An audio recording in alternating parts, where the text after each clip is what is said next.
Right. So we move on to performance indicators. Question 225 is very similar to the one I did my answers in Excel. Exactly the same principle. So you can reference that question to do that. So performance indicators, pass. New business selling high quality accessories for men, socks and ties. um, Competitive market, owner manager, no experience, disillusioned, just thought, listen, I'll take a risk, I'll set up from a low fixed cost base. So probably starting at home or something along those lines, online. Market for very competitive with major high street store brands offering all their own accessories. So he expects that, of course, he knows the businesses take time. So he'll be making a loss in the short term, but hoping to, via economies of scale, relationship to suppliers, um, setting up your own brand to create something unique. Um, so it says here that another area he is prepared to invest in is the initial marketing effort to make sure that they establish a good brand image synonymous with quality products. So the whole idea is that aware that these costs will be initially high, but won't be like that for a long time. So look at you're given the figures here, and initially they just ask you to just plonk in. So the truth is, if sales have got, they're asking for revenue growth. So what is the change from here to here? That's quite substantial. So we take the difference and divide that by where you're starting from. Yes. So that's 3,635,746, blah, blah, blah, minus 2,889,598. So you should be happy with that. Let's just do that very quickly. 3,635,746 minus 2,889,598 and the difference is 746,148. But the question is asking for growth. So I need to divide that by 2,889,598. 598. So divide that by 2,889,598, and that's a 25.8 increase from one year to the next. So the GP margin, of course, here is what percentage of our revenue we're keeping for ourselves, and that's this thing here divided by this thing over here. So let's do it for both. So we have 148,4,267 divided by 2,889,598, and that's 51.3% here, 51.3%.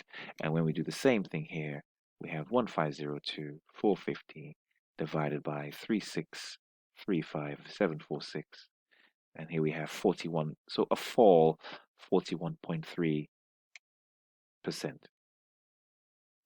And here we see a net profit margin, a net profit. So you had a net loss in that year, so that was 107,808 divided by the 2,889,598, and that gave you a 3.7% loss.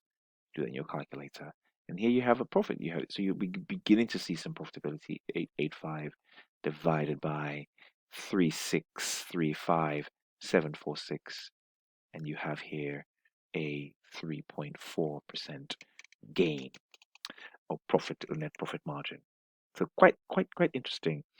So let's write this. Yeah. So what we're going to do is we're really literally just going to go in and make some points about revenue, GP, and I would recommend you do it under that heading, and then net profit. And typically, when you want to talk about these things, you want to talk about them individually, if you like. So my point is that once you've talked about gross profit, you don't really want to be talking about the effect of gross profit on net profit. You want to talk about the indicators of net profit, what makes net profit what it is, and then let's focus on that. Right. So looking at revenue, the first point with revenue, I think that you always want to talk about when you do any of this analysis is that revenue is composed of price times quantity. So imagine this is year one and this is year two. Price times quantity. Now, it's possible, I mean, so what you want to sort of show the examiner is that you understand that revenue is composed of price times quantity. The second thing you want to show the examiner is that in order to make any meaningful analysis, we need to split revenue up into its different compartments. So, for example, these people are making um, are making what's the word? They're selling a range of accessories, socks and ties. So really and truly, we should, right? We have information systems now that we can have socks, we can have ties, we can have shoes, and we should be able to compare revenue on each of these separately. So the argument is that all we can see here is this sort of general revenue, just general sales. But I mean, overall, it is good. We can see growth of 25.8. It is interesting. Um, then the last thing we want to do is to also think about growth in the industry. What is the revenue growth? So to really make any meaningful analysis, we need to know how is the. I mean, because here there's only two for him to get 25.8. Either the entire market is growing, or he's taking market share from someone else. So growth in the industry and taking market share from other parties. That's the kind of the general argument here. Now, again, like I said here, for this to increase from one year to the next, maybe he kept the prices the same and there was just a growth in the market. So P over Q just increased. Or he managed to sell the same amount of quantity and he was able to increase the price. But it says the market is competitive. And it is unlikely that he probably would be able to increase his price. He probably is maybe focusing on a niche of sorts and gaining a kind of differentiated market, if you like, a specialized market, focusing on a sort of particular area. So, what are the 3 points there? Revenue is made up of price and quantity. So, if we want to compare, we want to compare both. And ask those questions. Number two, we want to be able to break down what that revenue is in its different parts. And finally, we want to compare and understand what growth is in the industry. 25% is very strong for any industry from one year to the next, but maybe that's just because, like I said, either he's focusing on particular areas or the entire market is growing, but that's healthy. The question is, can it be maintained? That's the first point with revenue. Right. So the gross profit margin in year one is 51, which means that for every £100 he's making, for every £100 of revenue, he's keeping 51 for himself and 41. So we see a fall. We actually see a fall in the gross profit margin from one period to the next. Now, gross profit is made up. What's important is to understand that what we're really saying here is that if you compare year one to year two, what you have here is you had cost of sales at 40, for that to be 51, you had this at 49 roughly, and here you have it at 59. So the key point here is that there's two reasons why gross profit is falling, and that's what you want to investigate. So again, gross profit can only fall if you like right? Because either your cost of sales have increased. I'm going for it could be this option. So your cost of sales has increased, as in the cost of your actual product. Is he sourcing? Where is he sourcing the raw materials from? So the actual cost has increased, and he's not been able to shift on the pricing. Or because gross profit has fallen, or maybe the costs have stayed the same, but the pricing has dropped. So it's interesting that maybe the costs have stayed the same, pricing has dropped, but he's just sold more, which is why we have revenue greater overall, right? So you can have more money, but you can have less of a margin. And the margin is the difference between what you buy something for and what you sell it for. So it might just be, you know how you have a stock clearance, you just cut the price, you're able to sell more, but you have a fall in the margin, a fall in the margin. That might be the case. That might be the case here. Um, and I think that's where you're going. So you can see there is a fall in the margin because actually does the question just say gross profit? The question says gross profit, forgive me. So but we cannot talk. I mean, we can talk about gross profit and just say, oh, gross profit. We can compare gross profit, fair enough, from one year to the next. We can say, okay, we see an increase in gross profit, but that is really irrelevant. Actually, what is relevant, what you have to come back to talk about, is the margin. Gross profit on its own is as a number is an irrelevant figure. The other point, again, and I must stress, is that because we want to get the marks, what we want to sort of highlight is that we must analyze. Any meaningful analysis has to be done across the different products. So what we really want to be doing is to be comparing the gross profit for ties of one year to the gross profit of ties for the next year.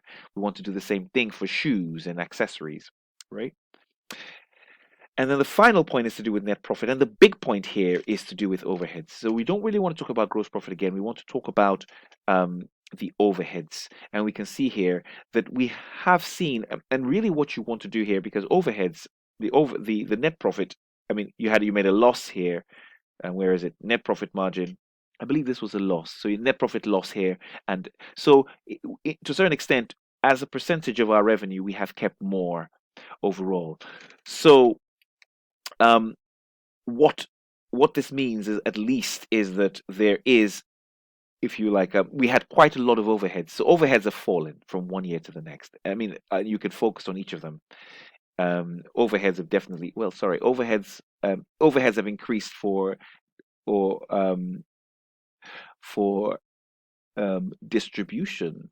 They did fall for marketing. So you can see there's some offsetting. You can look at them individually and discuss them. But overall, overheads, and what you really want to do for us to really tackle gross profit margin, what you want to do is you want to add up all these overheads and take these overheads as a percentage of revenue.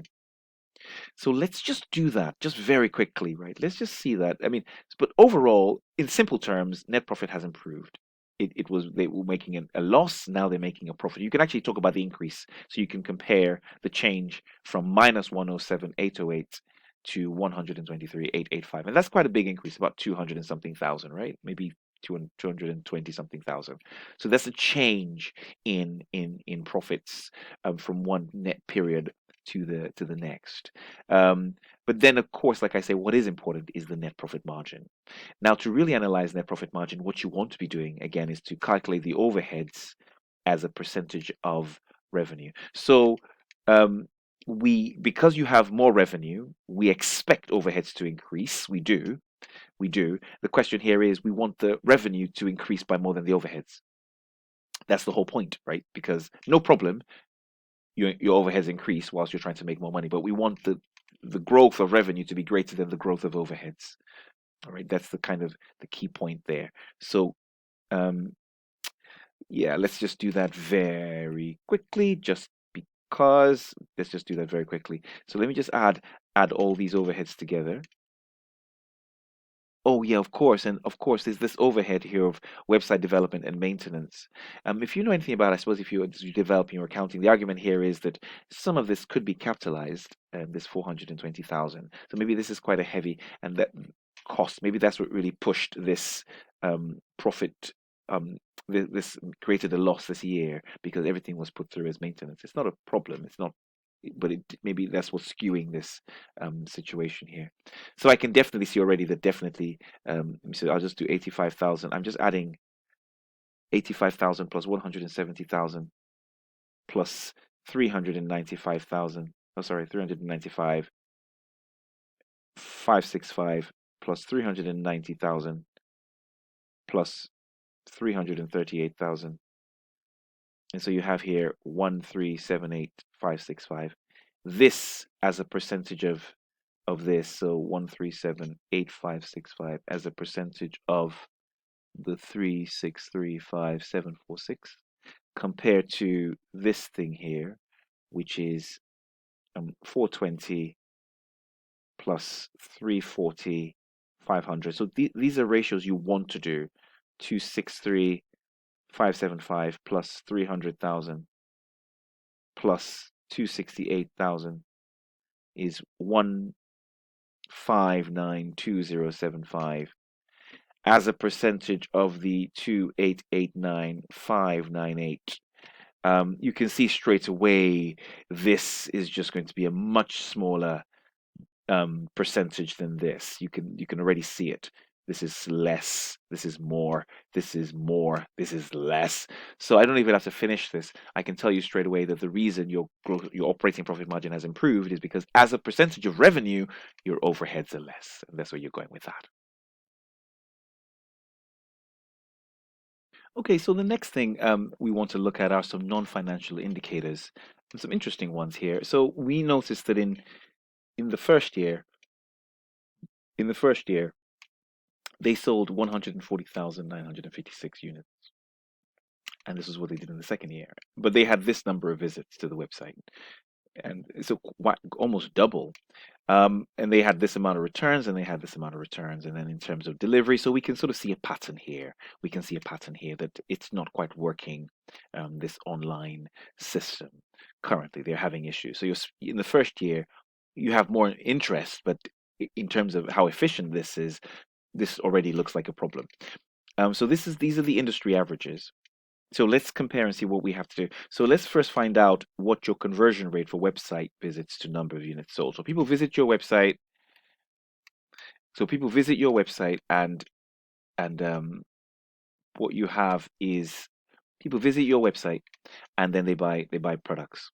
So you can almost sort of say, well, out of these people that visited your website, this number of people bought products. It's a fair way of assessing it. So you say 140,956 divided by 2710692 gives you 5%. So that's about 5%. And we'll do exactly the same thing for the next year.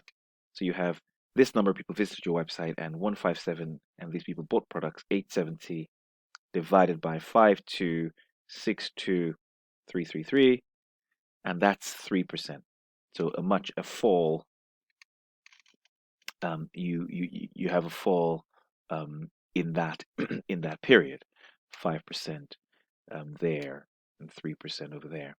Now this question is asking percentage of sales returns, and so what you have here is that you have these are the units sold, and this is the number of that were returned. So you have 12,686 divided by 140,956, and here you would have 33,153 over 157,870. So what percentage of items sold have been returned? So you have 12,686 divided by 140,956, and here you have 8.9%, 8.99, approximately 9%, approximately 9%.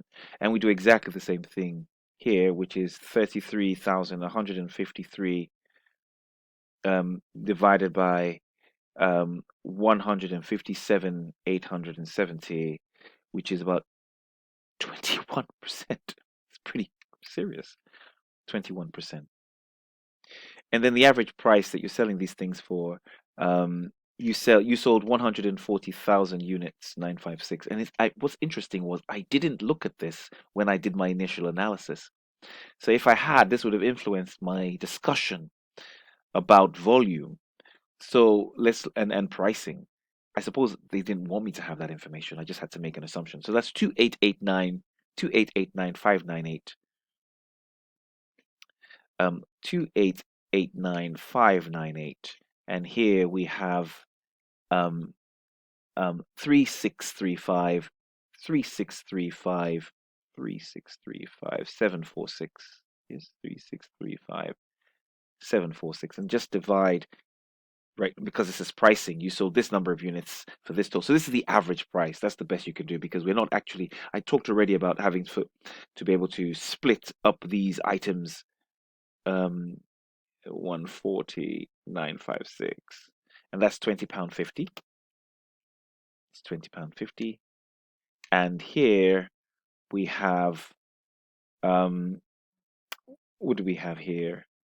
Yes, we have 3635 746 divided by 157,870, and here you have £23 and £23. So you are selling it for more, £23 and 30. And that's kind of so those are our numbers. So let's sort of look at this and discuss some of the reasons of. Now what we can do is we can compare a lot of this with the industry, and then we can talk a little and see what we think. So quite a few issues to really look at, and the good thing is we have the industry to compare to. So I'm going to start with conversion rates. So conversion rates, you were doing this number of people, 5% of your visitors were buying products. Now it's fallen to 3%. The industry is 4.1. So let's look at, so the question here is, this is happening for a reason. It probably isn't, it's not really, I doubt it. I doubt it is because, I doubt it is because that your products are not as, well, it's interesting because you see here, The average sales return is 14.2. So from a sales return point of view, 20%, 21% of your products are being returned. So there might be there's a quality issue somewhere, isn't there, with the actual product. You Give me, I was interrupted there. I must have been talking about returns. So you have quite a high return rate, um, and we said compared to the industry, it's at 14.2. So there's a quality issue going on. But then, of course, there's a number of issues here. Your delivery is late. The transactions are aborted. So there's a problem with the website, definitely. I mean, you can talk about this as a ratio. This is ridiculous. I don't even know where you start as a ratio. It's impossible. There's no point talking about it as a ratio. There are a lot of the website, which is your main platform, your shop, so to speak, is having real functional issues. Industry 95.3, and you are currently doing 88.8%. So you are behind on a number of factors. Let's go into the text and see what they're talking about. So, oh, sorry, I forgot to talk about the selling price. So you've also had to increase your selling price. I mean, your selling price is much higher than the others, which is given that you had an increase in your selling price, your costs must have been much higher because you still had a lower gross profit margin. Can you see that? You had a higher price, yet despite that, you had even higher costs. So that's why you probably had to lift your costs, your prices up a little.